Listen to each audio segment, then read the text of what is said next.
Buon pomeriggio, buon sabato ai telespettatori di Telecolor, nuovo appuntamento con la nostra trasmissione, Il Punto. Oggi ovviamente non possiamo non parlare delle inchieste che stanno scuotendo la politica siciliana, che poi diciamo in un quadro molto più ampio si collocano nella geografia delle inchieste sulla corruzione che stanno scuotendo la politica del paese. Quella di Catania è solo l'ultima di tante inchieste che ha visto come dire, implicati tanti politici, insomma personale e persone anzi che in qualche modo vanno vicino, camminano vicino alla politica. Questo insomma sarà il tema della trasmissione di oggi. Se ne è parlato tanto in questi giorni di queste inchieste, con particolare riferimento a quelle siciliane. Oggi noi cercheremo di interpretare anche dal punto di vista tecnico quello che è il significato di queste inchieste. Lo faremo con gli esperti, giuristi, magistrati, avvocati, giornalisti, quindi insomma per capire e per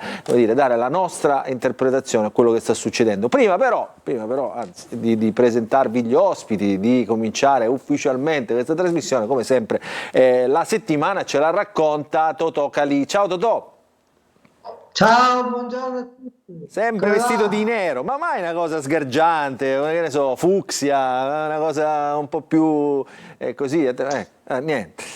Però c'è, piano piano, confido che prima o poi diciamo, ti colorerai in qualche modo. Allora Totò, che settimana, che ti La prossima volta ti mando le foto prima di come sono vestito, così mi suggerisce eventualmente. Oh, finalmente non la facciamo in diretta questa cosa. Vignette, ti stanno ascoltando tutti, non te li presento gli ospiti che ci sono collegati in studio, ma ti stanno ascoltando tutti. Allora, vignette, Saluto mettiamole anche nel maxi schermo nostro qui in studio, così le possiamo vedere tutti. La prima ispirazione, da dove arriva? Eccola qua. C'è, non c'è? Pronti? Eccola qua. Via. Ponte, ovviamente, Ponte. Sul ponte mancano 239 integrazioni. Cretino, allora perché li abbiamo inventati i condoni? Quello chi è? Quello che dice cretino? Salvini. Vabbè. Va bene. Prossima vignetta, andiamo avanti. Prossima vignetta. Ma sempre lui, protagonista, cioè ti ispira. Bossi vuole scaricare Salvini. Ecco, non si vede più, aspetta. Bossi vuole scaricare Salvini, eccola qua. Ecco. Ce l'ho ancora. Cosa? Come dire, il piglio. È la famosa frase di Bossi, no? La famosa frase di Bossi. Andiamo avanti. Qua entriamo nelle inchieste. Arrestato il sindaco di Tremestieri. Tremestieri, il primo di questi mestieri era il sindaco e sono gli altri due che l'hanno fregato. La satira, attenzione alla satira. Andiamo avanti. Qua che è? Questo è qua hanno tolto la cittadinanza onoraria a un po' di persone. Mussolini e anche a Walt Disney. Ecco. Dice ingrati, io ho creato Topolino e io la Topolino. Tutte e due se la prendono. Questa è un'altra bella notizia. Questa risale alla scorso fine settimana, no? Insomma, che l'autopsia, diciamo, a ritmo di gioca giue all'Università di Malta con il professore di Catania. E quindi è? Quindi obitorio. Terribile questo. Ancora l'inchiesta. Le cimici nell'ufficio di San Martino. La bonifica, il bonifico, nel senso... Anche questa abbastanza tagliata. Quante ne hai fatte questa settimana? Un sacco. L'ultima. Politica siciliana nella bufera. Ecco. Per solidarietà facciamo un minuto di omertà. Dai, Totò, mamma mia, quanto sei cattivo. Guarda che, come diceva Picasso quando il nazista vedeva Guernica, non sono io che le faccio le cose, sono loro che le fanno. Io semplicemente mi limito a rivederle. C'era un'altra che abbiamo visto, ecco, l'ultima. Vediamo, era quella. Il dolce natalizio. Il dolce natalizio. Operazione Pandora, eccolo qua. A Moccano. Questo chi è? Guarda, ce la faccia un po' così. San Martino. C'ha sto faccione, così. Lo vedi biondo con sto faccione. Sì, vabbè. Vabbè, insomma, licenza poetica in qualche modo. Allora, hanno visto queste vignette, il presidente, nuovo, riconfermato presidente della Camera Penale di Catania, l'avvocato Francesco Antille, buon pomeriggio avvocato, ben trovato. I colleghi Mario Barresi della Sicilia, Antonio Condorelli che ormai è di casa, qui è il nostro opinionista. Ecco. Buon pomeriggio, ben trovati. In collegamento abbiamo il professore Alessio Lo Giudice, direttore del Dipartimento di Giurisprudenza dell'Università di Messina, nonché professore ordinario ovviamente della Buon facoltà. pomeriggio. Buon pomeriggio professore. E Pomeriggio. poi il magistrato Massimo Russo. Buon pomeriggio Massimo Russo. Salve. Tra un po' Buon si pomeriggio a collegherà tutti. con... Sembra da Telemaiche. Che si è messo in te? La cuffia di mio figlio, perché quella mia non funzionava, non so. Vabbè, va bene, va bene, va bene. Sembra un marziano. Così ci sente Ma siamo meglio. tutti un po' marziani in questa terra, Tutti un po' marziani, davvero è così. Allora, tra un po' si collegherà con noi anche il collega Antonio Fraschilla della Repubblica, insomma, per interpretare quello che è successo. Allora, quello che è successo lo rivediamo nell'ultima parte, insomma, di questa settimana, lo rivediamo in questo servizio curato da Simona Mazzone con Gaetano Marano e poi cominceremo, insomma, la nostra discussione, la nostra trasmissione di oggi. Servizio. Io non sono coinvolto in reati di mafia né in voto di scambio, mi vengono contestati 2 capi di imputazione sui quali ho risposto con grande serenità. Oltre 3 ore di interrogatorio davanti al giudice per le indagini preliminari al primo piano del Tribunale di Catania. Il deputato regionale della Lega Luca Sammartino, indagato per corruzione dalla Procura etnea nell'ambito dell'inchiesta Pandora su presunte infiltrazioni mafiose nel comune di Tremestieri Etneo, difeso dall'avvocato Carmelo Peluso, ha risposto a tutte le domande formulate dal GIP. Per lui la Procura di Catania aveva chiesto gli arresti domiciliari. Sammartino è indagato per 2 casi di corruzione. Il primo è avere favorito il proprietario di una farmacia a Tremestieri Etneo, impegnandosi per impedire l'apertura a un suo concorrente. In cambio avrebbe ottenuto l'appoggio elettorale per la candidata che lui sosteneva alle europee del 2019 per il PD, Caterina Chinnici, totalmente estranea all'inchiesta. Il secondo caso riguarda 2 carabinieri che avrebbero fornito notizie su indagini nei suoi confronti e bonificato da eventuali cimici la sede della sua segreteria. Non ho commesso atti di corruttela, ma soprattutto ho risposto per dimostrare la mia totale innocenza. Intanto Sammartino si è dimesso da vicepresidente e da assessore regionale all'agricoltura. Nella stessa inchiesta è finito il sindaco di Tremestieri Santirando, arrestato per corruzione e voto di scambio. Un'operazione chiamata Pandora che avrebbe scoperchiato il vaso dei favori politici, non lontana da un altro blitz di qualche giorno fa e denominato Atena. Tra i 56 indagati dalla direzione distrettuale antimafia di Catania, anche il sindaco di Paternò, Nino Naso, indagato per voto di scambio politico-mafioso nell'ambito di un'inchiesta sulle aste giudiziarie controllate dai clan.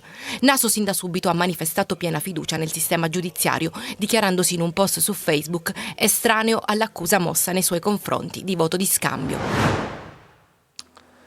E queste sono le inchieste che stanno interessando appunto la politica catanese, direi anche ovviamente la politica regionale. Luca Sammartino ha rimesso il mandato di vicepresidente della regione e di assessore regionale all'agricoltura in attesa di capire cosa succederà appunto dal punto di vista appunto della giurisprudenza. E allora Mario e Antonio, subito diamo un commento di questa vicenda, poi entreremo, diciamo, negli aspetti più tecnici con l'avvocato, magistrati e con il professore.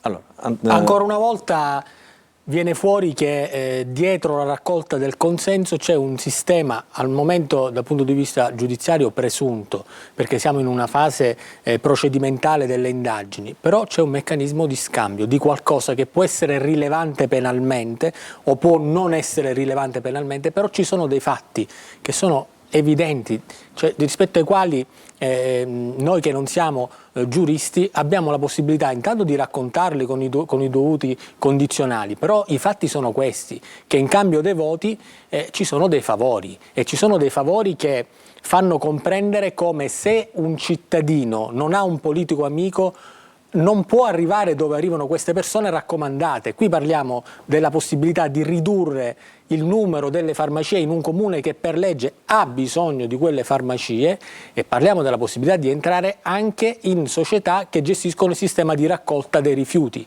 o ancora di essere assunti solo perché si è figli di in questo caso di un anello di congiunzione con la mafia, senza neanche portare il curriculum, perché nel curriculum veniva apposta la dicitura figlia di. Allora, se essere figlie di è il termine di differenza, allora comprendiamo come questo meccanismo sia, anche se non rilevante penalmente, questo lo diranno i giudici, in ogni caso un sistema malato. Mario. Sì, io volevo provare a osservare la vicenda da un'altra prospettiva, mettendo assieme alcuni fatti. Bari, la persona coinvolta era nel centrodestra con una civica, passa con il centrosinistra. Palermo non era nel servizio, ma c'è il primo consigliere della storia di Fratelli d'Italia a Palermo che la volta precedente aveva votato per Leoluca Orlando. Catania con San Martino, le schede le abbiamo lette tutte in questi giorni, UDC, PD, Italia Viva e alla fine la Lega. Proviamo a mettere assieme tutti i puntini. Secondo me c'è un nesso tra la, chiamiamola, permeabilità alla corruzione e il trasformismo.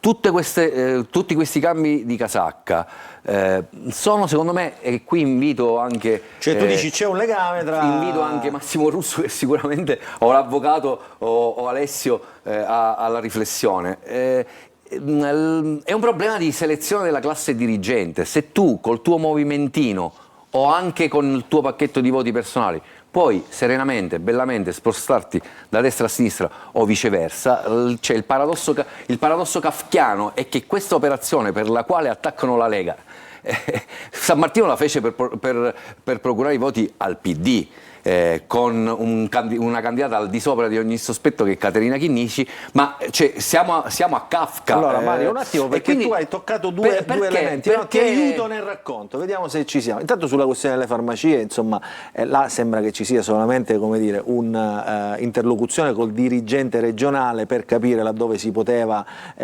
diciamo, il quadro in cui si stava intervenendo, cioè si doveva discutere, quello era il discorso sulle farmacie. Sui Volta Gabbana, perché questo così si chiamano in gergo giornale. Guarda questa scheda che abbiamo, la possiamo mettere in grafica, la mettiamo anche ovviamente nel maxi schermo, così la possono leggere tutti. La scheda, insomma, di tutti i politici che in questi ultimi anni, eccola qua, la mettiamo magari anche qui in studio, lo chiedo alla regia così la leggiamo tutti meglio nei monitor. Guarda quanti sono quelli che in questo, diciamo, negli ultimi anni hanno cambiato casacca. Eccoli qua.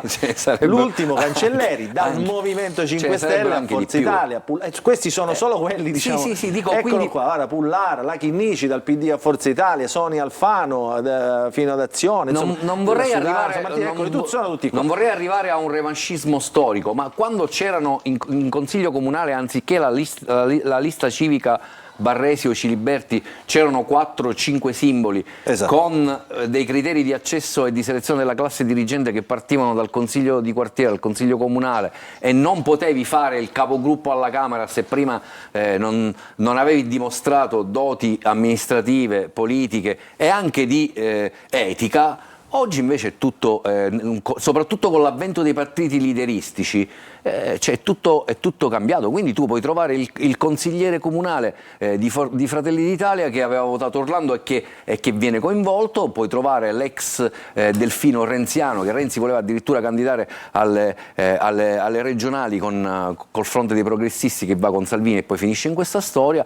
e secondo me, visto che sono d'accordo con Antonio, noi non facciamo i giudici, noi non siamo tribunali, ma analizziamo fatti, dal punto di vista etico, secondo me un nesso tra la propensione al trasformismo e la permeabilità a determinati ambienti corruttivi c'è. Allora, scusa, guarda, su questo tema chiamo subito in causa il professore Alessio Lo Giudice, che insegna filosofia del diritto, quindi proprio, insomma, siamo nel tema, no, professore? La questione tra l'altro il professore ha scritto anche un libro, diciamo, che dà anche il bellissimo senso, no? Libro. Il dramma del giudizio. Professore, prego.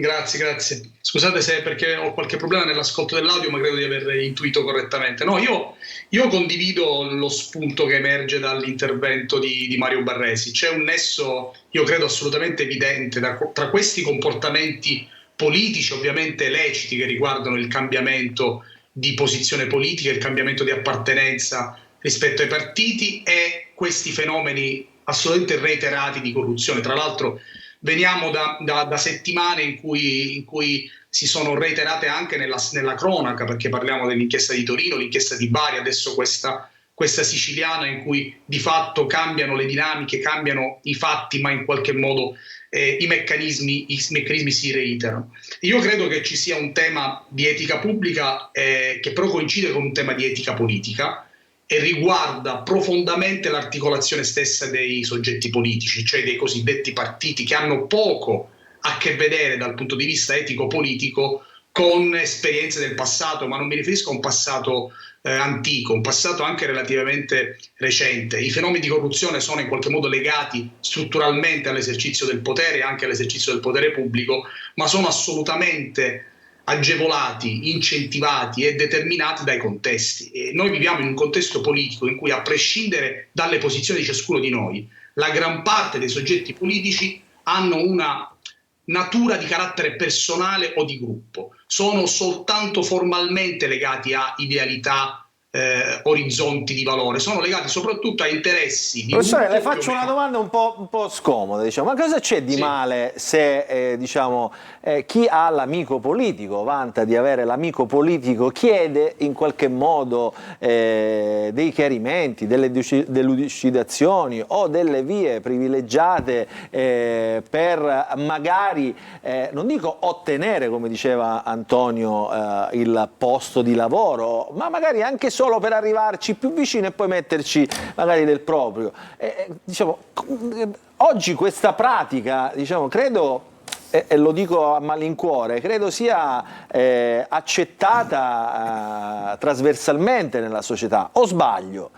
No, è assolutamente così, e non solo è accettata, ma ciò che è rilevante è che non si percepisce il disvalore, cioè al di là della conformità o meno con la norma, dal punto di vista personale e anche collettivo non si percepisce il disvalore di queste azioni. Ma tutto questo è legato a una distorsione dell'interesse che dovrebbe essere generale e pubblico, perseguito dai soggetti istituzionali, che invece è sempre più visto come un interesse personale. Ora, non voglio fare riferimenti dottrinali, però pensate a come il nostro articolo 67 della Costituzione dice che i deputati non rappresentano chi li ha votati o il collegio da cui sono stati votati, rappresentano la nazione, cioè rappresentano un interesse generale. È chiaro che se io invece esercito la mia funzione soltanto, anche tra virgolette, mettiamola così, in buona fede, a favore di chi mi ha votato, degli interessi personali o privati di chi mi ha votato, sto tradendo totalmente il significato istituzionale del mio mandato.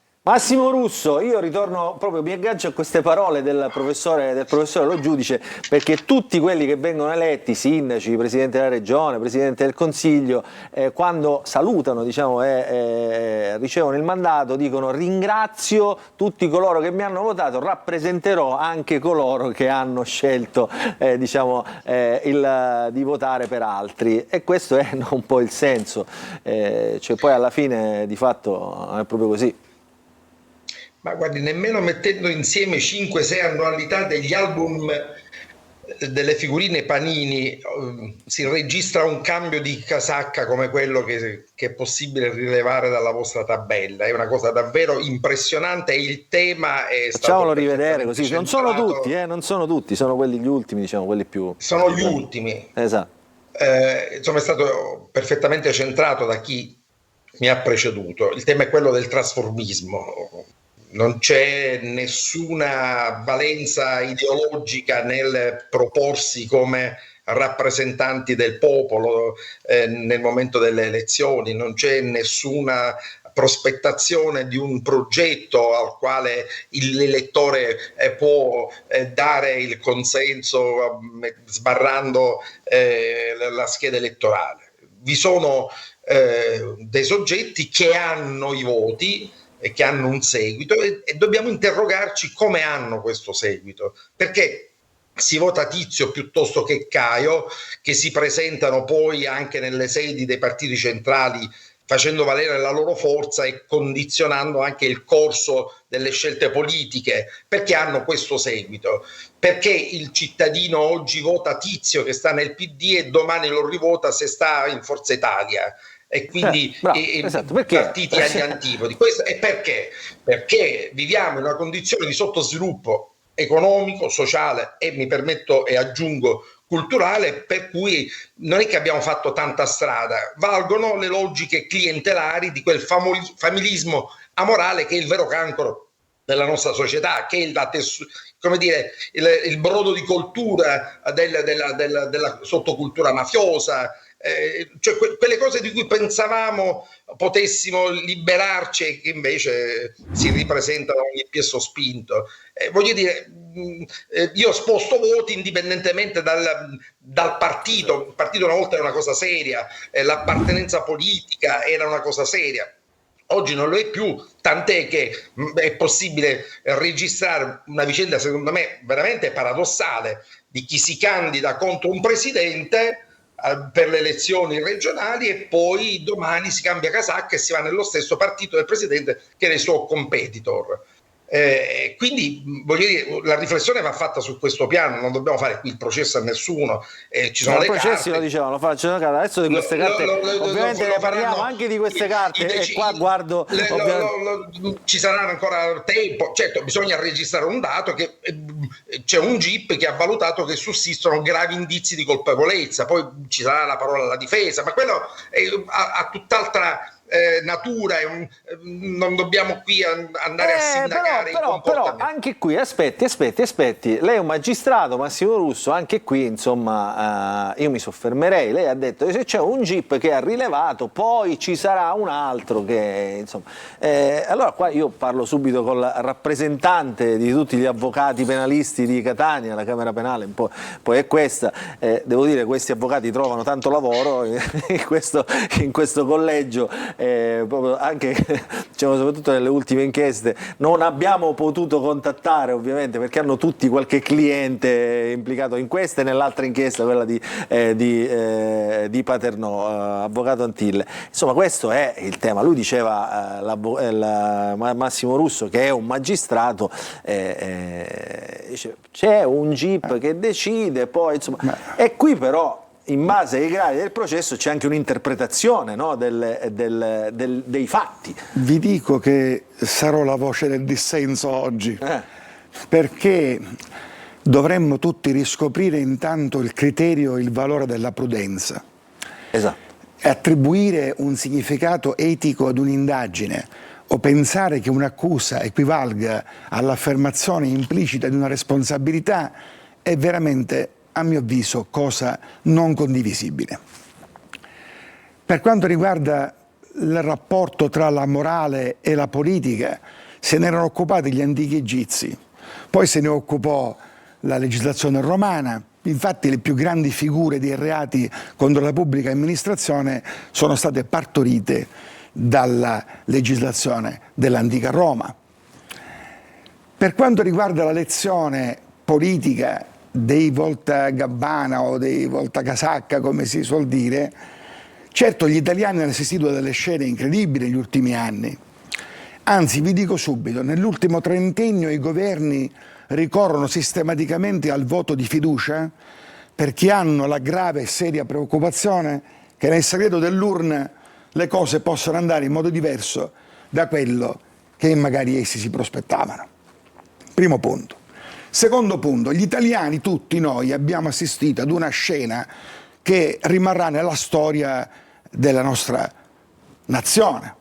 Un Presidente del Consiglio che viene sostenuto da una maggioranza e l'indomani, a seguito della crisi di governo, viene sostenuto dai suoi oppositori. Questo, per carità, non me ne voglia l'avvocato Giuseppe Conte, ma mi sembra che sia lo specchio di questa società liquida come dice Bauman, che per certi aspetti ha perduto qualche punto di riferimento, ma non tutti. Quindi scusi avvocato, questi che diciamo cambiano partito, ora perché ho messo quella tabella? Perché poi diciamo San Martino è stato quello che diciamo coinvolto nell'inchiesta, è stato additato, sempre coinvolto, ma insieme a lui ha visto che grande elenco che c'è, diciamo, Sì. quello è, è il più conosciuto, però ce ne sono tantissimi altri. Sì. Quindi su questo viene prima il Voltagabbana o il tradimento della... Allora, diventa Voltagabbana nel momento in cui specula o artificiosamente costruisce una dimensione politica di quella scelta, e ci siamo.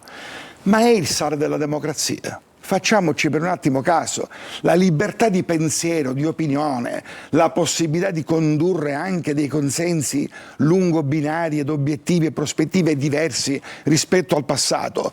Guardate che è il sale della democrazia. I nostri costituenti si batterono per questo e hanno costruito una democrazia compiuta che nelle sue evoluzioni purtroppo manifesta dei limiti. Io non dico nulla sulla vicenda processuale che riguarda l'onorevole San Martino e altri imputati, perché mancherei di rispetto a tutti, intanto perché non conosco queste carte. Mancherei di rispetto all'avvocatura che si sta impegnando, esercitando il diritto di difesa. Mancherei di rispetto agli imputati che in questo momento stanno soffrendo un'accusa e quindi un atto di inquisizione e stanno organizzando la risposta a questa accusa. Mancherei di rispetto ai magistrati, perché in questo momento stanno lavorando anch'essi per raggiungere ad una soluzione di questa vicenda. Tuttavia devo dire in questa occasione, e vorrei ricordare a tutti, che la stragrande maggioranza dei procedimenti che si concludono magari anche in primo grado con la sentenza di condanna, in appello e in Cassazione, queste condanne nella stragrande maggioranza vengono riformate. Ecco. E vorrei ricordare anche che la nostra Italia è la più censurata tra i paesi europei circa le violazioni del diritto sovranazionale e delle regole del giusto processo. E dico anche che ogni anno milioni di euro vengono liquidati dalle corti d'appello per ingiuste detenzioni. Con questo non voglio dire che la giustizia in Italia non funzioni.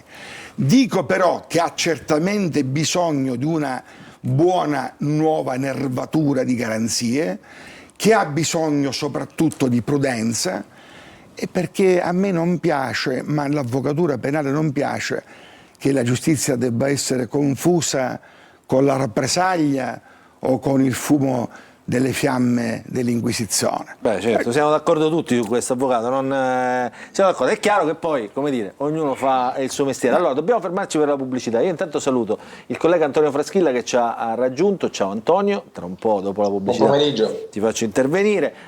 Chiudo con questa prima parte di trasmissione, prima di andare in pubblicità, con una riflessione che ci manda il nostro ascoltatore. Dice, però credo che sia più responsabile, diciamo, sempre nella questione di chi cambia il partito, che è più responsabile l'amministratore del partito che accetta i trasfughi piuttosto che chi diciamo, in qualche modo entra poi in quel partito. Ci fermiamo un attimo, pubblicità, e poi ritorniamo con il punto di oggi.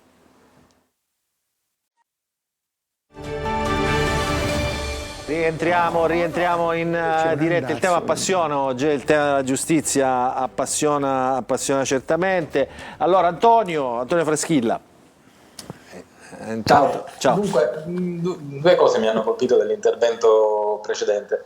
Il tema dei Voltagabbana.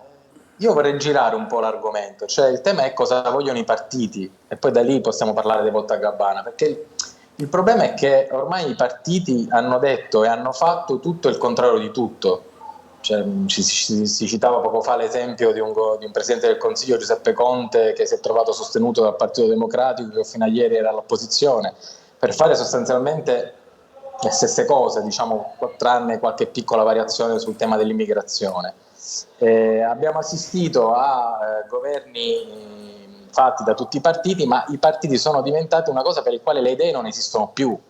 Cioè anche lì c'è una grande confusione di programmi, di che cosa si vuole fare nei territori, nel paese, e quindi poi il Volta Gabbana ha anche facilità a cambiare da un punto all'altro, perché tanto, diciamo, sostanzialmente si trova a suo agio ovunque, contano solo i voti. Senti Antonio, ti faccio una domanda io, diciamo, tu scrivi ovviamente per il quotidiano La Repubblica, per diciamo, il quotidiano nazionale, diciamo, quello diciamo, che leggono in tutta Italia. Questa questione che ha coinvolto diciamo, la Sicilia è diventata notizia da prima pagina per il tuo giornale, così come per tanti altri giornali. E allora ti chiedo, diciamo, qual è la ratio, diciamo, di questa scelta? Perché abbiamo visto anche tante altre inchieste che, diciamo, che hanno coinvolto la Sicilia, che hanno coinvolto amministratori locali, che magari finivano dentro il giornale. Perché Repubblica, così come gli altri giornali, te lo chiedo a te, ovviamente chiedo di spiegarlo ai telespettatori, diventa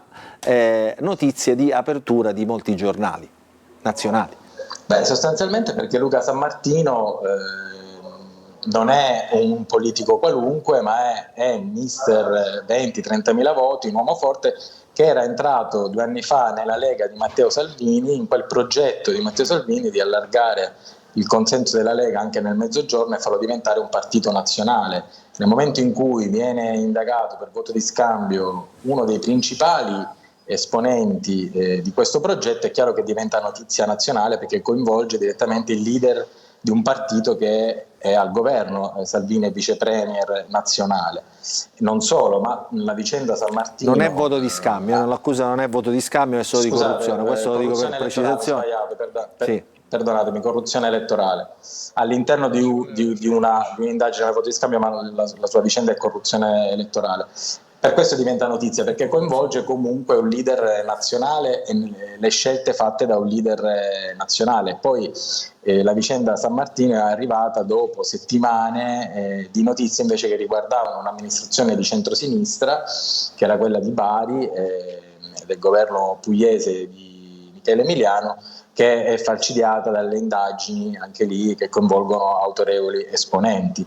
La cosa però, diciamo, singolare di tutta questa vicenda Sammartino, che secondo me ha avuto poca eco nazionale e che invece merita di avere eco nazionale, è che la vicenda Sammartino riguarda un'indagine in anni in cui Sammartino era un esponente del Partito Democratico e faceva la campagna elettorale per Caterina Chinnici, che è un simbolo soltanto col nome dell'antimafia siciliana. Che non fa parte dell'inchiesta, qua dobbiamo essere tutti molto precisi. Noi umili cronisti siciliani ci abbiamo fatto una pagina, quindi è una disattenzione nazionale. Noi umili cronisti ci abbiamo fatto una pagina. Spieghiamolo, perché poi sennò... Umile cronista Barresi, ho detto che è una disattenzione nazionale, infatti, della vicenda.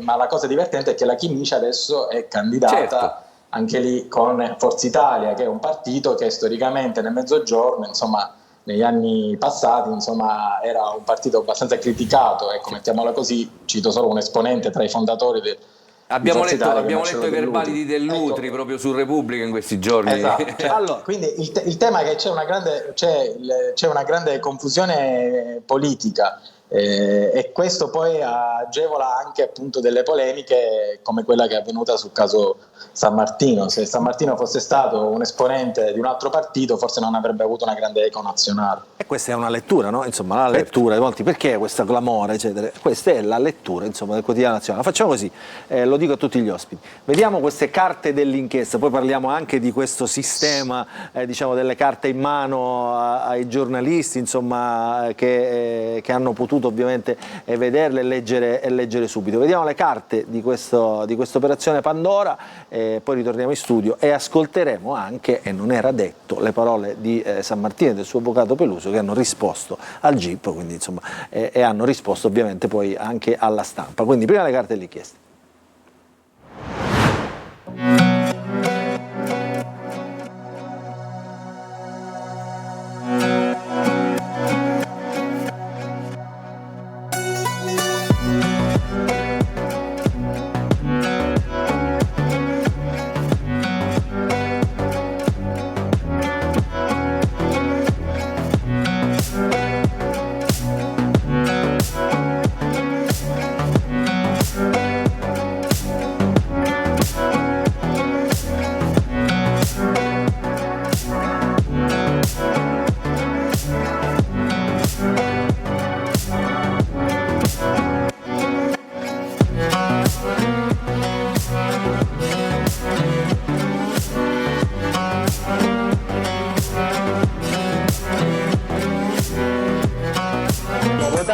15, favorevoli 13, contrari 1.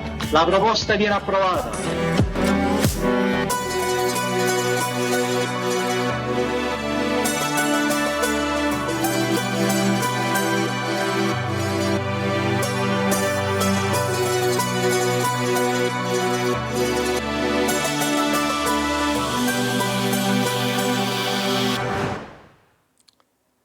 E queste sono le carte dell'inchiesta, un faldone di 785 pagine che i colleghi... Solo l'ordinanza. Solo l'ordinanza, insomma, solo l'ordinanza, poi ci sono quelle diciamo, che fanno parte di tutto l'incartamento. Allora, queste sono le pagine, diciamo, le 785 dell'ordinanza, e guardo qui tutti che nessuno dei miei colleghi ha avuto difficoltà a reperire 10 minuti dopo che insomma sono successi i fatti.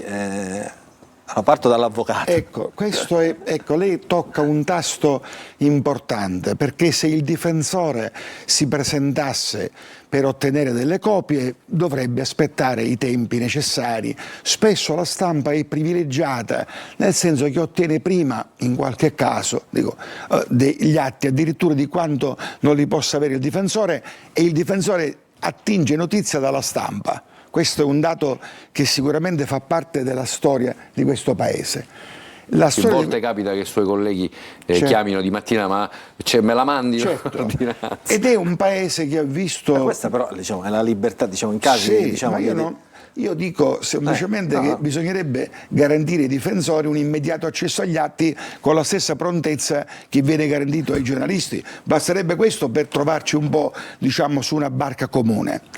Dico anche che da tempo era invalso in Italia il sistema delle conferenze stampa, cioè voi venivate convocati dai signori procuratori della Repubblica, non certo dai GIP che hanno adottato la misura, ma dai procuratori della Repubblica, i quali illustravano i termini dell'indagine e dell'inchiesta.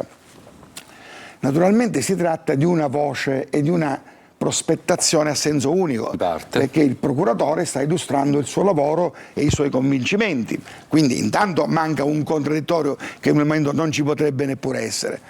Dall'altro punto di vista devo dire che l'Italia è un paese laddove al clamore mediatico della scoperta di certi fatti o per la ridondanza dei nomi dei protagonisti o dei colpiti da certe misure, quando giunge poi un provvedimento assolutorio, liberatorio, la stampa diciamo che generalmente non attribuisce la stessa enfasi e lo stesso dimensionamento. Anche se però io sono costretto a rovinare questo racconto con la verità, e la verità è che mai come oggi, ma anche negli ultimi anni, la Procura di Catania è chiusa nei confronti dei giornalisti. Noi veniamo schedati se ci permettiamo di entrare alla Procura, e diciamola la verità, noi queste carte le abbiamo condivise con gli avvocati, e come ce l'avevo io, come ce l'aveva Mario, come ce l'aveva lei, come ce l'aveva lui, ce l'aveva tutta Catania, ma perché sono partite il file PDF dagli avvocati.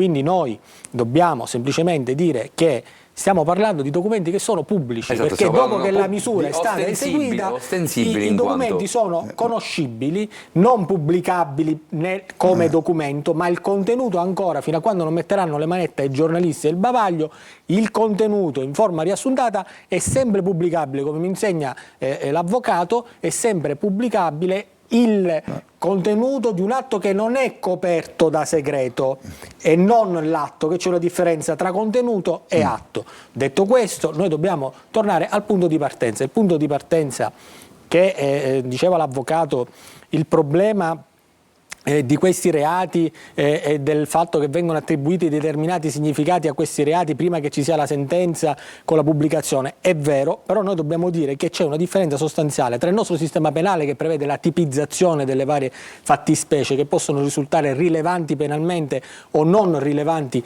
penalmente, e un problema invece serio che prima richiamava anche il conduttore Luca, che è quello che c'è una consuetudine che diventa essa stessa legge, la consuetudine dell'andare dal politico per chiedere qualunque cosa è un fatto che ha forza di legge, che è al di sopra della legge perché non è punibile.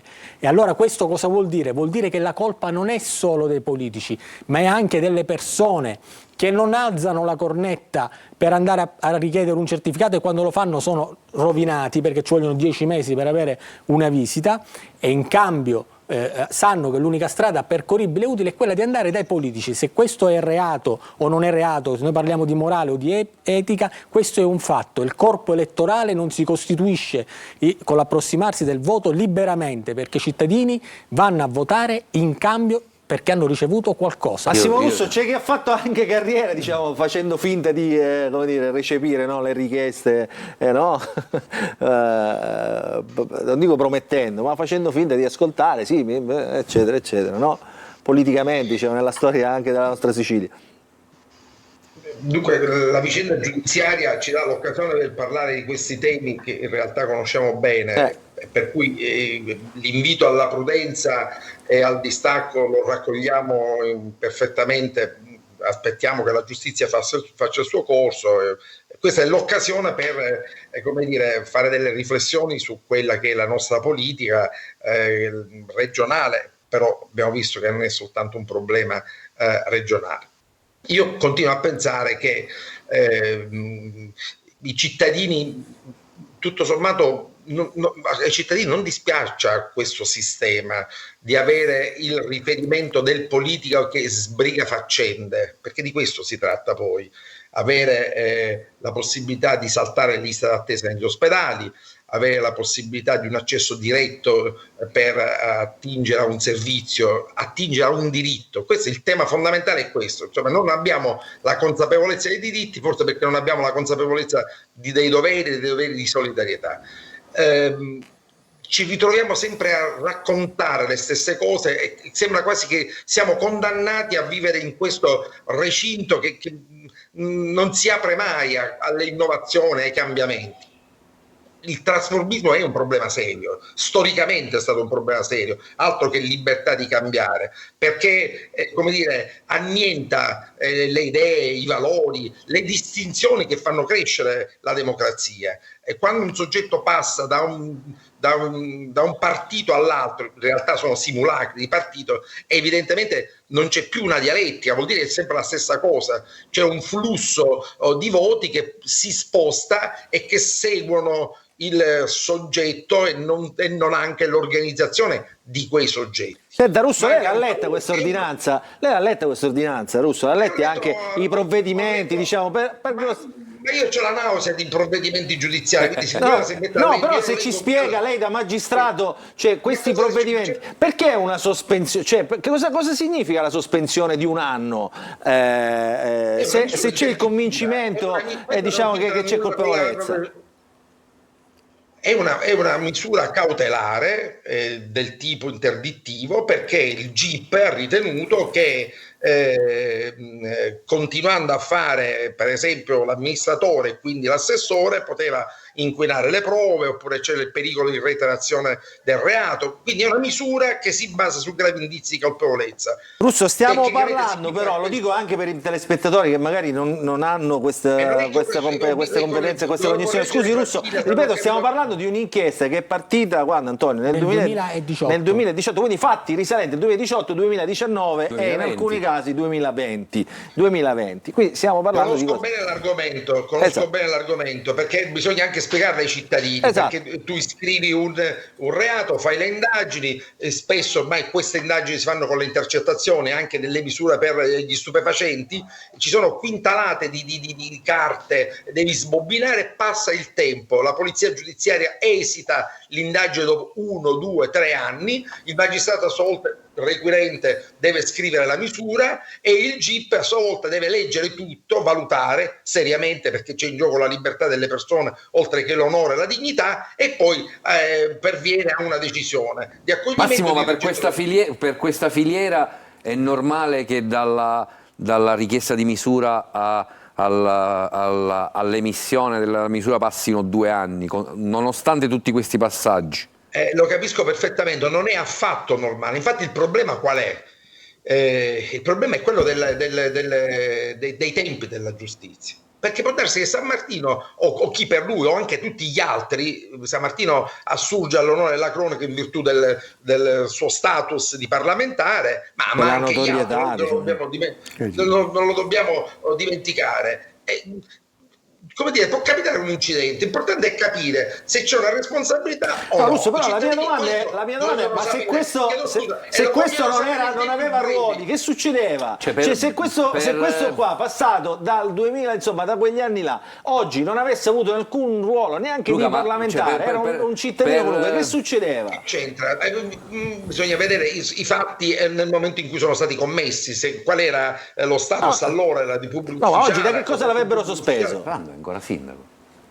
Rando si sta dimettendo a piede libero, può darsi che avrebbero proceduto a piede libero, certo, è ovvio.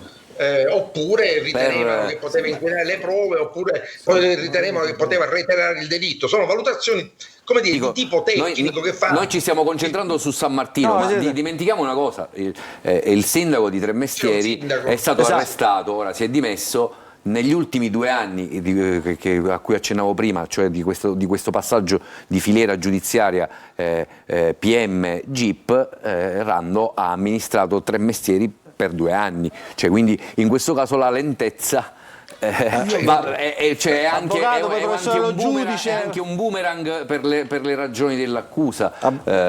Non so se l'avvocato al dottore Russo vorrei chiedere se nel nostro ordinamento esiste una disciplina delle misure cautelari laddove si fa riferimento all'attualità della misura rispetto ai fatti. Qui noi assistiamo purtroppo a molte indagini, per ragioni anche sicuramente comprensibili, oggettive, che rimangono nei cassetti o comunque in via di lavorazione per varie ragioni, e la misura giunge a distanza di molti anni dopo rispetto ai fatti. Ma non è questo quello che il nostro legislatore ha previsto? Quanto poi alla tesi prospettata dal dottore Condorelli, che giustamente poc'anzi faceva riferimento a questo rapporto tra richieste di raccomandazioni, favoritismi, forse lui si riferiva alla vicenda Palamara, per esempio, o ad altre vicende anche della nostra Repubblica, che purtroppo però non possiamo dire che la vicenda Palamara sia la prova del malcostume della magistratura, non possiamo dire che qualche episodio relativo alla politica sia il malcostume della politica. Io vorrei un attimo richiamarci tutti alla prudenza, perché altrimenti rischiamo di fare una grande gazzara dialettica. Poi facciamo anche, vogliamo fare anche un appello al sano. Un aspetto che mi tocca un po' da vicino, che è la vicenda della farmacia, cioè l'oggetto di questa storia, per dire che quando ho fatto l'assessore io ebbi notevolissime difficoltà a sbloccare il concorso a livello regionale delle farmacie. Me lo ricordo. Da oltre 10 anni, e infatti la 7ª farmacia di cui si parla fu fatto in virtù di quel decreto assunto credo nel 2011, per dire. Come dire, era una risposta, questa vicenda, a quello che avevo percepito allora. C'erano degli interessi molto forti da parte di chi aveva la farmacia a impedire che ne nascessero altre. Poi questo è una vicenda assolutamente locale. Anche questa storia della farmacia credo sia inquadrato proprio in un aspetto di legge, cioè credo sia ovviamente relativamente agli abitanti, cioè la farmacia in più o in meno corrisponde poi al numero degli abitanti del paese. Io adesso poi ci saranno gli avvocati dell'una di tutti i soggetti. Per capire perché da 10 anni la regione siciliana non ha via libera a fare le nuove farmacie che sono un servizio pubblico nell'interesse dei cittadini, è evidente, no? Però Luca, Invece approfitto della doppia esperienza di Massimo Russo, che secondo me è stato uno dei migliori assessori alla salute dell'ultimo quarto di secolo. La valutazione personale. Sì, giudizio personale, io mi assumo sempre la responsabilità di qualsiasi cosa. Però noi abbiamo il fucile puntato sui politici. Antonio faceva il riferimento al rapporto politici-cittadini, ma in questa discussione ci sono, secondo me, almeno un paio di convitati di pietra. E mi riferisco, e per questo vorrei ricoinvolgere Massimo Russo, alla burocrazia, che poi resta lì, lo vediamo nelle intercettazioni, lo leggiamo, passano gli assessori, si dimettono, cambiano, ma loro sono sempre lì, anche loro con un tasso molto più elevato del tasso fisiologico di permeabilità alla corruzione, e la classe imprenditoriale, come si è vista anche per esempio dall'inchiesta di Paternò. C'è una politica che non consulta l'abbecedario dell'etica, ma dobbiamo dire anche che molto spesso dal piccolo comune di Roccacannuccia ai più grandi gran commì della burocrazia regionale e nazionale ci sono delle sacche di disponibilità alla corruzione, così come la nostra classe imprenditoriale, come altre inchieste di recente hanno dimostrato, diciamo che come si leggeva, ti ricordi, nei libri di geografia, dedito alla pastorizia, dedito all'agricoltura, c'è una parte di classe dirigente imprenditoriale che serenamente è dedita alla corruzione. Allora, dobbiamo fermarci un attimo per la pubblicità. Non abbiamo sentito, dicevo prima, c'erano anche le dichiarazioni, le sentiremo subito dopo, dell'onorevole Sammartino con il suo avvocato Carmelo Peluso, che ovviamente avranno e hanno certamente una strategia di difesa. Si minimizza ovviamente da quel punto di vista. Io ricordo solamente che su 15 capi d'accusa i riferimenti in questo caso all'onorevole ex vicepresidente della regione sono 2, adesso lui stesso ci spiegherà subito dopo la pubblicità quali sono.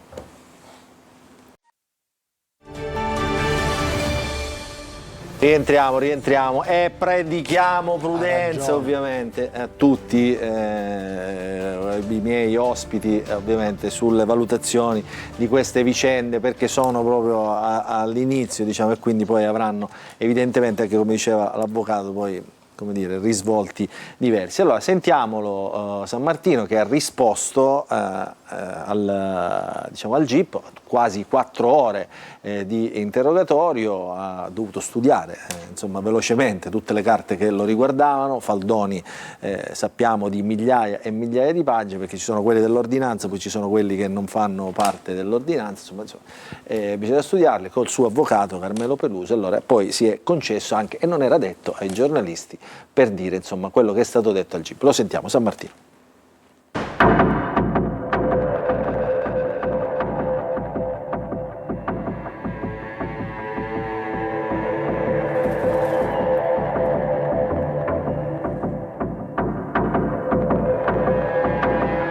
Ho chiesto e ho risposto a tutte le domande che mi sono state poste, perché sono assolutamente estraneo alle vicende che mi vengono contestate. Tengo a precisare che io non sono coinvolto, perché ho letto purtroppo da testate giornalistiche e televisive, io non sono coinvolto in reati di mafia né in voto di scambio.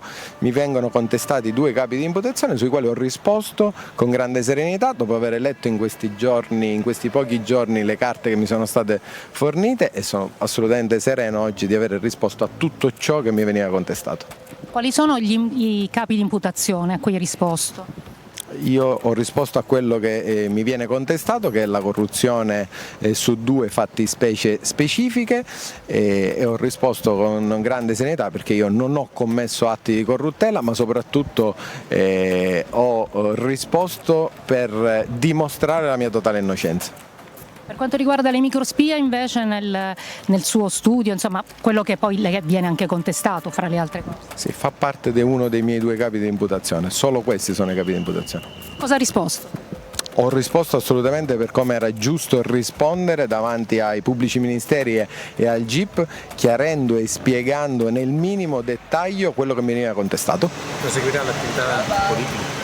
proseguo quotidianamente la mia attività politica, sono deputato regionale eletto grazie all'affetto ma soprattutto alla forza di tanti elettori che negli anni mi hanno eletto parlamentare regionale. Sono sereno di portare avanti le mie battaglie per il mio territorio e di continuare a lavorare per la mia straordinaria Sicilia. Dalla Lega Nazionale sottolinea la tempistica del provvedimento, lei anche pensa che sia qualcosa oppure è una cosa casuale?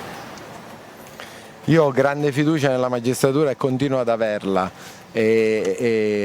anche dopo avere passato e vivendo costantemente i provvedimenti che l'autorità giudiziaria ha voluto negli anni contestarmi, con i quali con grande serenità mi difendo insieme al mio avvocato che è qui presente, e sono convinto che è corretto che l'autorità giudiziaria svolga le proprie funzioni, la rispetto e sono qui a poter dimostrare assolutamente la mia estraneità a tutti i fatti. Avvocato Peluso, quali saranno i prossimi passi giudiziari?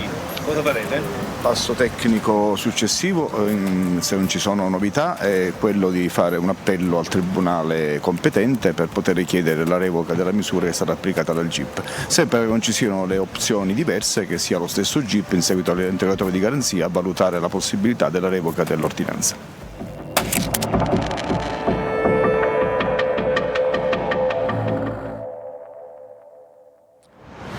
Allora, eccoci qua, subito interpretazione tecnica di tutto questo passaggio. Avvocato Antilla. Sì, la misura essendo interdittiva segue un procedimento cautelare diverso dalle altre che sono privative della libertà personale, per cui chiaramente purtroppo i tempi dell'appello sono tempi lunghi, ancorché appello cautelare. Dinanzi alle risposte dell'imputato e all'offerta di eventuali documenti e chiarimenti è possibile chiedere la revoca del provvedimento interdittivo e dinanzi a quel provvedimento che il giudice adotterà ci si regolerà di conseguenza, o si accetterà per quello che è o si impugnerà ove fosse di segno opposto rispetto alle aspettative. Ma dico paradossalmente, e chiedo il conforto dell'avvocato, cioè questa è una sottigliezza tecnico-tattica da parte del GIP, perché paradossalmente applicare la misura chiesta dal PM avrebbe comportato una risposta più immediata, visti i tempi tecnici che lei conosce ovviamente meglio di me degli appelli al riesame. Cioè questa situazione rischia di tenere, diciamo, in brodo l'indagato per molto più tempo, perché i tempi sono più lunghi, quindi paradossalmente è più efficace dal punto di vista della blindatura del potere della persona interessata. Guardi, il giudice ha adottato il provvedimento sulla scorta degli elementi che in quel momento ha considerato validi. Io non conosco il provvedimento, quindi non dirò una parola sul punto. Dico però che nel nostro ordinamento bisognerebbe assolutamente prevedere che l'appello cautelare sia molto più rapido rispetto a quello che oggi si prevede. Non dico che debba essere uguale al riesame ai sensi dell'articolo 309 del codice di rito, ma che debba essere più rapido con tempi contingentati. Ma oggi in certe realtà anche 6 mesi, 4 mesi, dipende poi dallo sforzo organizzativo dei tribunali. Ci sono magistrati che si impegnano sicuramente perché i tempi siano più brevi.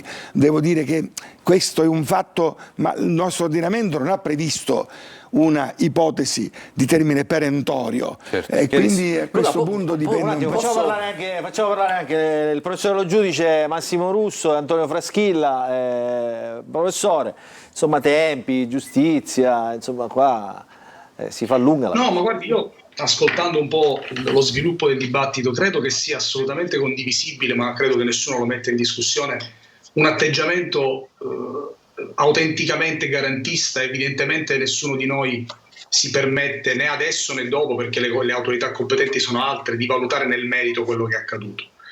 Allo stesso tempo, come è stato detto, l'ha ribadito il dottor Condorelli, fare finta però che non esista una questione di tipo etico che riguarda la struttura istituzionale del nostro Paese nelle sue diverse articolazioni, e quindi non soltanto ovviamente in chi esercita un ruolo politico, ma in chi svolge l'attività di funzionario nell'amministrazione, nella magistratura e nelle realtà più importanti, che fare finta che questo non esista secondo me è discutibile, perché prima l'avvocato Antille faceva riferimento a un dato che è oggettivo, cioè l'alto tasso poi di assoluzioni che sono presenti rispetto a queste vicende, ma visto che parliamo di dati, da anni gli osservatori internazionali sui fenomeni di corruzione, che non si basano certo sulle notizie ma sui provvedimenti in senso stretto, individuano nell'Italia uno dei pochi paesi europei che si trova allo stesso livello del tasso di corruzione dei paesi, ad esempio, di alcuni paesi dell'America Latina. Che quindi ci sia un tema di questo tipo è assolutamente evidente. Sì. Ecco, prima parlavamo delle carte. Rispetto al comune di Tremestieri, la procura parla di una degenerazione affaristica. Ora, che ci sia nel comune di Tremestieri andrà accertato, ovviamente, quindi non sappiamo nulla al momento. Ma che questo tema esista a livello nazionale rispetto all'articolazione e alle prassi istituzionali, proprio sulla base di quella scarsa percezione del disvalore di certe pratiche, ecco, che questo tema esista, a me pare evidente. Nessuno di noi pensa che sulla base di una notizia di reato si può fare un ragionamento di carattere generale. In realtà noi facciamo i conti da anni con fenomeni rilevanti giuridicamente, alcuni meno rilevanti, che comunque manifestano questo tema. Fatemi sottolineare solo un aspetto che prima è stato ripreso. Ora, io ho molta difficoltà a pensare che il trasformismo che caratterizza le pratiche politiche degli ultimi anni sia riducibile alla espressione di cambiamenti nelle posizioni ideologiche, politiche e ideali. Dire questo francamente significa rappresentare la realtà in maniera molto distante da quello che realmente avviene. Proprio perché i contenitori politici sono ormai poveri dal punto di vista ideale, e proprio perché il personale politico è spesso selezionato sulla base di altri criteri, nella gran parte dei casi questi cambiamenti sono dettati da logiche di convenienza in relazione al risultato da ottenere, che è la rielezione, che è un ruolo più importante, ma non certo possono essere riducibili in maniera legittima e nobile a un cambiamento, ovviamente al netto di tante eccezioni, a un cambiamento di tipo ideale, perché sapete, il cambiamento di tipo ideale ci sarebbe se ci fossero dei contenitori caratterizzati in questo modo, e invece a me pare che questi contenitori sono scarsamente caratterizzati da questo punto di vista. Noi abbiamo un tema che è molto più strutturale, che riguarda proprio il modo in cui chi dovrebbe, da punti di vista diversi, interpretare l'interesse generale, mi riferisco cioè ai soggetti politici e ai partiti, poco fa in questo senso, e invece spesso in qualche modo asseconda delle logiche che possono anche essere, figuriamoci, lecite, ma che non intercettano davvero l'interesse generale. E non dimentichiamo un aspetto, che tutto questo incide anche negativamente poi sulla percezione dei singoli cittadini rispetto guardi, questo lo sappiamo, l'abbiamo detto tante volte, il più grosso partito d'Italia, il più grande partito d'Italia è il partito degli astensionisti, anche no, ma non è solo una questione, anche per questo c'è poi uno scollamento, una disaffezione. Non è solo una questione di astensionismo, è proprio poi mancanza di fiducia nella capacità delle istituzioni di svolgere correttamente il loro ruolo. Prima avete fatto riferimento alla burocrazia. Pochi sottolineano che c'è stato un passaggio legislativo, secondo me, totalmente deleterio negli ultimi decenni, che è stato dettato dalla legge Bassanini, perché la legge Bassanini, quando dissocia l'indirizzo politico dalla gestione amministrativa, non fa altro che far ricadere nella burocrazia i rischi maggiori, come in realtà è avvenuto negli anni successivi, della corruzione, evidentemente. Allora, gli ultimi minuti di trasmissione, c'è stata una domanda un po' provocatoria mentre c'era l'intervista poco fa, che diceva, dice che questa cosa, dice, è solo un caso che queste inchieste avvengono a pochi mesi dalle elezioni. Massimo Russo. La risposta l'avete già data, è un'indagine che era partita nel 2018, vivendo questa dimensione purtroppo degli uffici giudiziari in cui chi scrive la CNR, la notizia del reato, deposita il rapporto e poi il pubblico ministero... Era scandaloso se fosse arrivato l'11 giugno questa stessa cosa. Guarda, diciamolo francamente, io non credo a questa giustizia d'orologeria, ci sono dei tempi tecnici e capita nel corso dell'anno che a un certo punto viene fuori una misura cautelare. Io Antille fa faccia. Nel caso di Berlusconi a Napoli, egregio dottore, quando recapitarono informazioni di garanzia in senso politico più deteriore. Avvocato, stiamo parlando di 30 anni fa. Di qualche decennio. Stiamo parlando di 30 anni fa. leggere tutta la storia e non c'è dubbio che probabilmente ci sarà stato qualcuno che ha utilizzato anche la funzione giudiziaria per fare la politica. In questo caso direi di sono laico in questo, però direi di no, c'è in questo caso direi che in questo caso non ci crede alla giustizia Roggi, è chiarissimo. Allora io direi che in questo caso, anche per ricordarlo ai nostri a chi ci ascolta, noi veniamo e questa inchiesta è maturata a cavallo del periodo Covid. Quando c'era il sospetto di un contagio si chiudevano gli uffici e la verità, i carabinieri e i finanzieri venivano mandati a inseguire le persone con le mascherine. Noi in questo momento abbiamo la certezza che alla Procura di Catania e che all'ufficio GIP di Catania sappiamo, e lo sanno benissimo gli avvocati, che ci sono montagne di fascicoli, di ordinanze di custodia cautelari che ancora devono essere liberate, che sono relative alle indagini di quel periodo, perché si è fermata una parte della giustizia, si è fermata una parte della vita, anche se i processi urgenti sono andati avanti, ma questa è la realtà e sappiamo benissimo che attendiamo nuovi arresti, attendiamo importanti operazioni, perché è quello di cui si parla da anni. Antonio, e poi ti do la parola e chiudiamo. Abbiamo un minuto. Ultima cosa. Un minuto, Antonio. Sì, no, io volevo riportare il tema politico, diciamo, no? No, volevo tornare al tema politico. Luca Sammartino ha detto nell'intervista poco fa, lui è stato eletto grazie all'affetto che gli hanno dimostrato, e anche nelle carte parla di comunità e di amicizia. Il tema vero è che Luca Sammartino è Luca Sammartino, ma come tanti in Sicilia, e noi sappiamo come raccolgono il consenso, cioè non c'è nulla di ideale né di politico inteso come la parola più alta del valore politico, ma questa non è una colpa loro, è una colpa dei partiti. I partiti sono degli organismi svuotati. Nelle carte di Sammartino ci sono diversi esponenti del Partito Democratico che parlano, non della Lega. Oggi è della Lega e lui, Salvini, la Lega lo prende perché porta una serie di voti.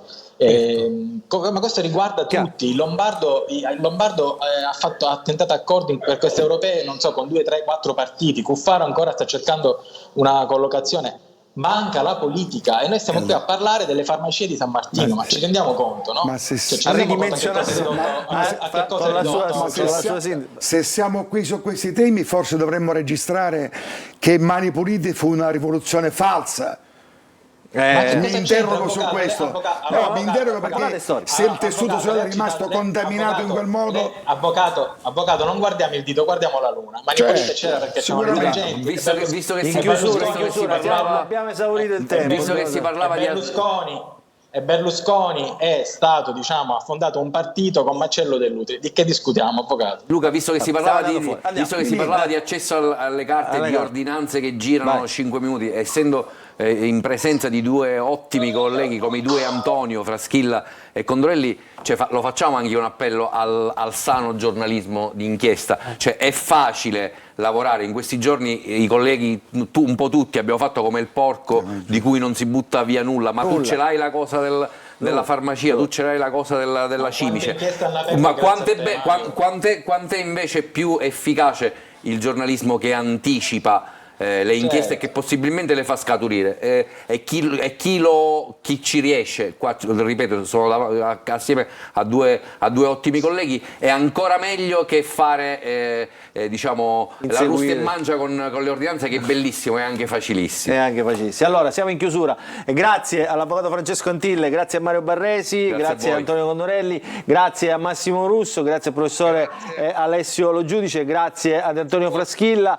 Adesso chiudiamo questa parte di trasmissione, noi ci tuffiamo, poi io mi disintossico nell'ultimo quarto d'ora di trasmissione con la buona notizia, con Assia La Rosa, con le sue storie. Oggi parleremo di start-up di 2 ventenni, quindi immaginate, anche di sicurezza, attenzione, state lì che è curiosissima la buona notizia di oggi.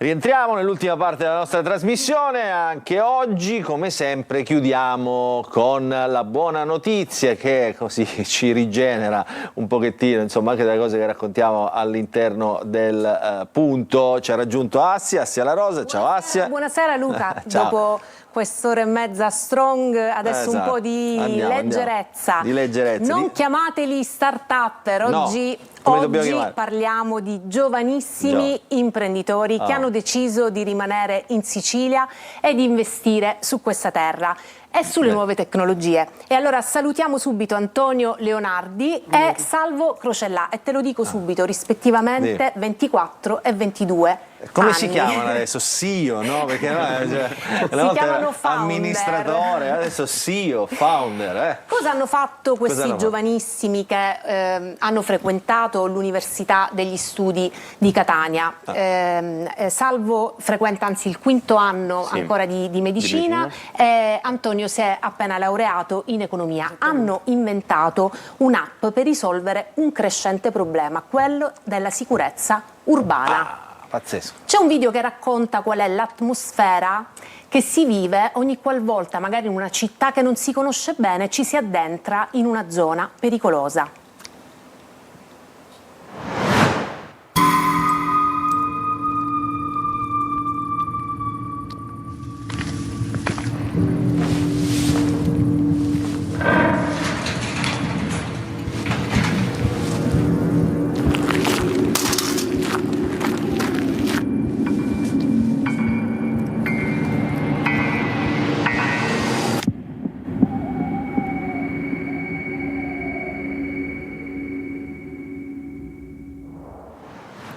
Mi sono spaventato io. Ecco Luca, che senso di inquietudine. Quante volte ti è capitato nella vita, o quante volte pensando magari ai nostri figli ci capiterà di pensare, di pensarli in totale sicurezza? Ecco, l'app che hanno inventato e ideato questi giovanissimi imprenditori permette proprio questo, e devi sapere che già in soli 6 mesi l'hanno scaricata in 35.000. Vogliamo fare raccontare ad Antonio che cos'è questo software pensato proprio per i vostri coetanei? Sì, la nostra soluzione, pensata per i nostri coetanei e non solo, abbraccia largamente quello che è il tema della sicurezza. Io e Salvo ci siamo chiesti più di 2 anni fa quale potesse essere con la soluzione a sentirsi più sicuri quando si cammina per strada, perché ci siamo accorti che le persone ancora prima di uscire e sentire la paura preferiscono non farlo, quindi è proprio una negazione della propria libertà. Abbiamo deciso che bisognava fare qualcosa, ci siamo rimboccati le maniche, abbiamo partecipato a Start Cup Catania 2021, che è una competizione di business plan promossa dall'Università degli Studi di Catania col professore Faraci. Siamo arrivati terzi e da lì abbiamo iniziato a buttare le basi della nostra idea, che dopo 2 anni si è concretizzata in un'applicazione che ti suggerisce il percorso più sicuro da percorrere a piedi, ti monitora durante questo percorso attraverso l'aggiunta di guardiani, che sono utenti che l'utente predisposto sceglie, e soprattutto ti allerta nel caso di pericolo. Se cadi, ti strattonano o succedesse qualcosa, l'applicazione è intelligente e riesce a riconoscere il problema avvertendo questi guardiani. Aspetta, perché questa cosa mi incuriosisce il di tutta questa storia, che parte da quel video, no? Certo. Cioè, vuol dire che si sente l'esigenza oggi di andare un po' più sicuri, no? Io la sento sulla mia pelle, su quella dei miei figli, quindi sicuramente nasce da un'esigenza reale. Quindi loro magari hanno avuto sollecitazioni anche da parte dei loro coetanei, no? Questo è l'aspetto sociale di questa Devi sapere che in questi mesi hanno mappato ben 450 comuni, quindi in 450 città puoi utilizzare il loro software e sapere qual è il percorso più sicuro, quello maggiormente illuminato. E adesso ti dico perché le ho segnate: machine learning, intelligenza artificiale, gate analysis, sensori di movimento, geolocation. Ecco, tantissime le parole inglesi che utilizzano traduttore, Google Translate, utilizzano gli start-upper. Ecco, vogliamo spiegare, Salvo, quali sono le leve, i punti di forza di questa azienda che avete creato? Assolutamente. Allora, intanto i punti di forza della soluzione sono che è una soluzione altamente personalizzabile. Di conseguenza l'utente decide come e quando essere protetto, e al contrario delle altre app di monitoraggio, non è un monitoraggio costante, è un monitoraggio che io avvio volontariamente. Di conseguenza, come ha detto Antonio, aggiungo le persone care come i miei guardiani. Loro ogni volta che io, e solo quando avvio un percorso, ricevono una notifica di avvio percorso. Quando lo termino ricevono un'altra notifica. Se dovesse succedere qualcosa ricevono una ulteriore notifica più invasiva. Posso mandare un trillo, posso mandare dei feedback, posso mandare degli allarmi. Se mi trovo in pericolo, ci sono degli allarmi che sono definiti manuali, quindi azionabili direttamente da me, oppure degli allarmi che sono automatici, quelli che ha detto Antonio. Quindi facciamolo capire in senso pratico, se dovessero strattonarmi per uno scippo oppure ad durante esempio una se dovessero camminata, strattonarmi, oppure se dovessi accelerare il mio passo, quindi se dovessi iniziare a correre, se dovessi fermarmi, se dovessi cambiare strada rispetto a quella suggerita, arriva un alert con un timer, 30 secondi, abbiamo rilevato un'anomalia, per esempio accelerazione inaspettata, va tutto bene? Rispondo sì, va tutto bene, non succede nulla, non rispondo invece, l'app entra in allerta e inizia a chiamare tutti i miei guardiani. Una chiamata automatica dal server quindi che mi evita di fare una chiamata manuale a me, perché in situazioni di pericolo, spesso anche con la chiamata al 112, abbiamo una difficoltà, ovvero quella che il tempo dello smistamento, comunque di parlare con un operatore, può fare la differenza nell'outcome, quindi nel risultato dell'aggressione per esempio. Certo. Non c'è dubbio. Questo è interessante, sai perché? Perché insomma adesso entrano in campo diversi fattori, cioè intanto è chiaro che per esempio nel rapporto figli-genitori, no? Molto spesso il figlio tende, no, a sgattaiolare via, a non farsi trovare. In realtà questo è un passaggio successivo perché proprio chi teme di poter essere un minimo in pericolo ad attivare questa e poi questa scalza soluzione. alcune soluzioni già esistenti che però annullano assolutamente la privacy. Ci sono delle app che ti consentono di tracciare percorsi, ma lo fanno segnalando costantemente la geolocalizzazione. Sì. Questo, oltre ad avere un valore aggiunto, che è quello che abbiamo spiegato poc'anzi, ti consente, appunto, raccontiamolo Antonio perché ne parlavamo poc'anzi insieme, ti consente comunque di gestire la tua privacy. Assolutamente sì, ti consente di gestire la tua privacy. Perché abbiamo deciso di ribaltare quello che è il concetto normale che le altre app seguono, cioè che il genitore che installa l'applicazione sul telefono del figlio, il monitoraggio è costante e diventa bionivoco.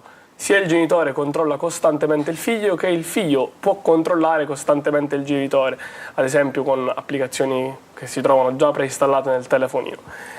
Guardian invece dà il potere alla persona che deve essere guardata di decidere quando.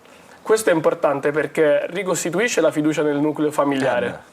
Quindi sono io che decido di dare il potere a mia madre di sapere dove mi sto muovendo, se sono in pericolo, e in qualche modo la riabilito a prendersi cura di me.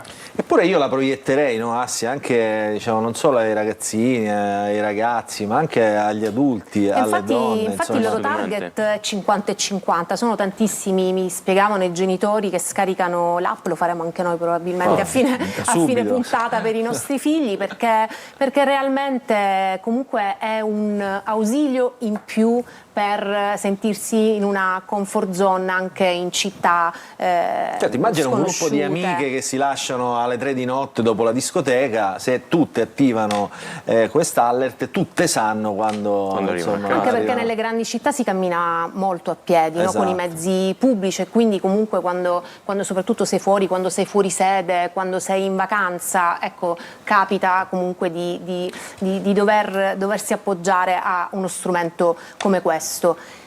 Ma come si fa? No, scusa, no, ma c'è una curiosità su tutte. C'è quella del percorso più illuminato. Cioè, come fai a sapere se una strada è più illuminata di un'altra?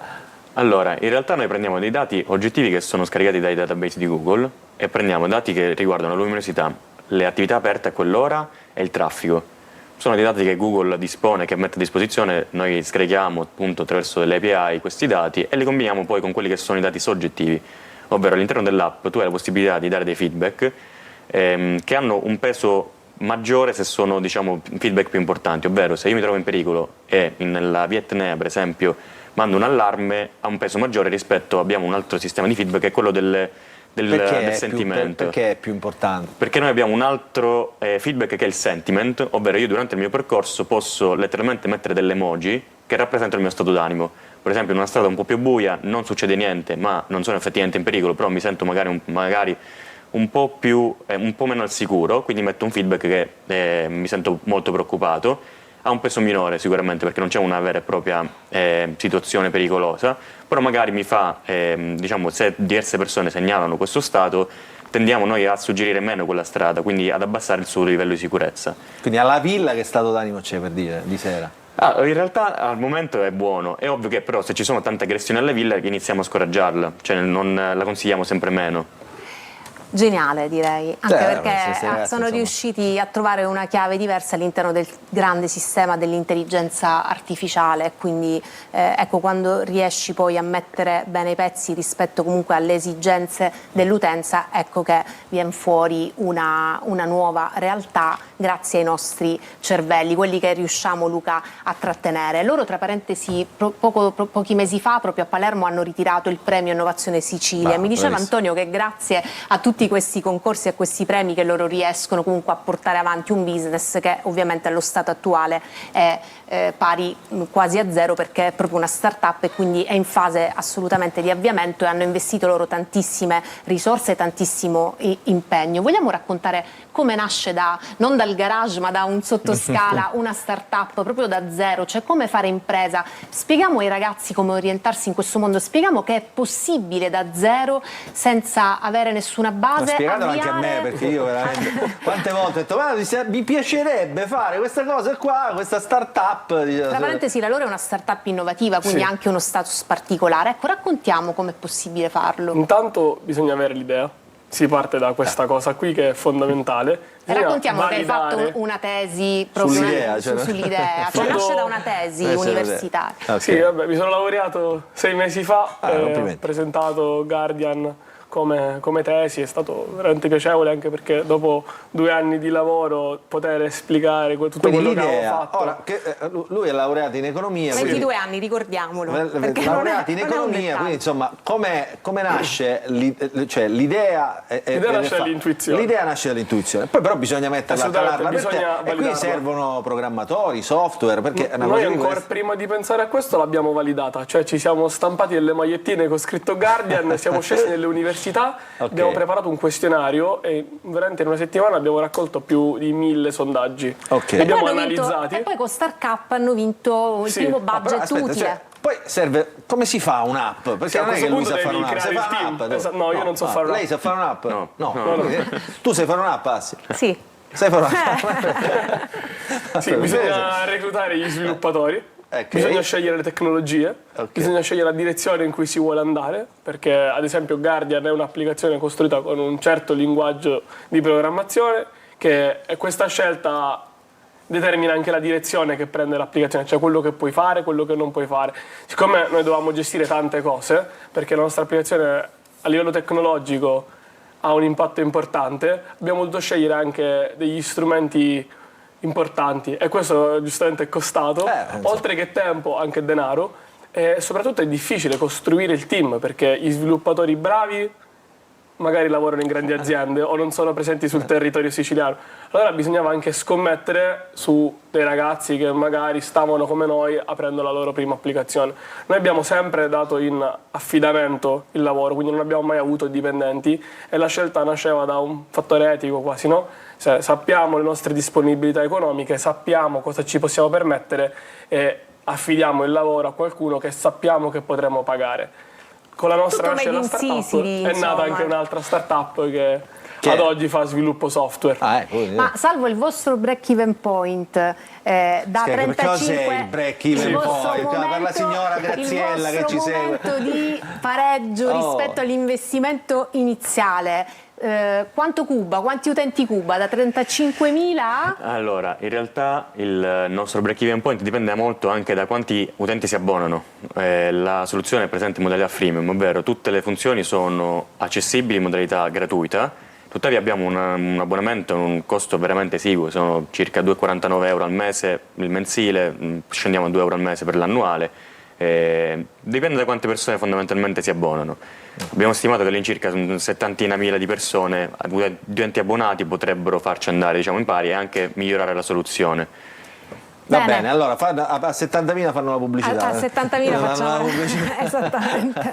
Va bene, però abbiamo raccontato soluzioni tecnologiche ad alto valore sociale, ma soprattutto abbiamo raccontato la storia di 2 giovanissimi che stanno partendo adesso e che hanno veramente tantissima voglia di andare avanti, e quindi il lato imprenditoriale dell'eccellenza del nostro territorio. Questo è il racconto di oggi. Anche questa è una bellissima notizia. Allora chiudiamo qui la nostra nostra puntata di oggi. Mi stupisce che tu sappia fare le app, quindi adesso ti chiederò l'app del Punto, così tutti potranno fare le cose della nostra trasmissione. Bella idea, un'intuizione anche questa. Allora, grazie a Sia La Rosa, grazie ai nostri due giovanissimi CEO per chiudere la buona notizia, grazie ovviamente ai nostri telespettatori per averci seguito fino a questo momento. L'appuntamento ovviamente rinnovato a sabato prossimo, sempre qui su Telecolor, sempre con il Punto. Buonasera.